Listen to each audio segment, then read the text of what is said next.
और ये बाबू तेरा ध्यान किधर है रे? चोली का मेरा सामान इधर है रे। इधर ध्यान दो।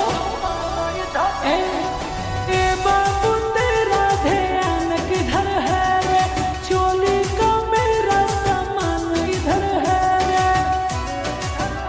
गाँव वाली के आगे है फेल शहर वाले। अब जान मारो गोरिया गोदाना कमर वाली अमर पाली से भी टोप लगो ही गे हमर वाली। जान मारो गोरिया गोदाना कमर वाली अमर पाली से भी टोप लगो ही गे हमर वाली। चल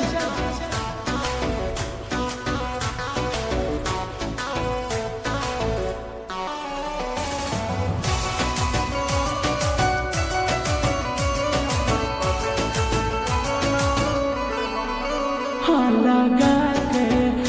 लगा के ये बाबू पे और लो भले आई मगले लाचका के चलू जब कमर पतल गिरे बिजली। अरे हट ना तो मर जाइए।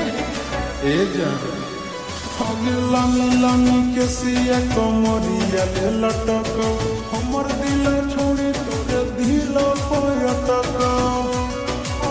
कि बाबा ना से मार देगी तिरछी नजर वाले बेहोश हो जाइए। जान मारो गोरिया गोदान कमर वाली अमर पाली से भी टोप लगो ही गे हमर वाले।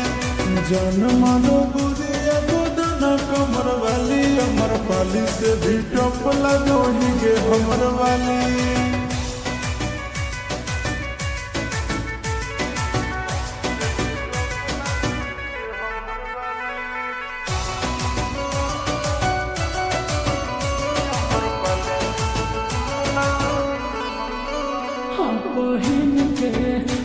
बहिन के काना बालिया माता वाले हम किन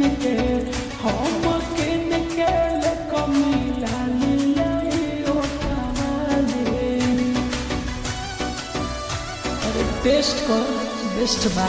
कारी कारी आँख करले हो जादू टोना हमरा दीवाना बनले हो सोना। चिंटू राजा आशीष टेस्ट करो खाला लगे। अरे आओ ना। जान मारो गोरिया गोदाना कमर वाली अमर पाली से भी टोप लगो ही गे हमर वाले। जान मारो गोरिया गोदाना कमर वाली अमर पाली से भी टोप लगो ही गे हमर वाली।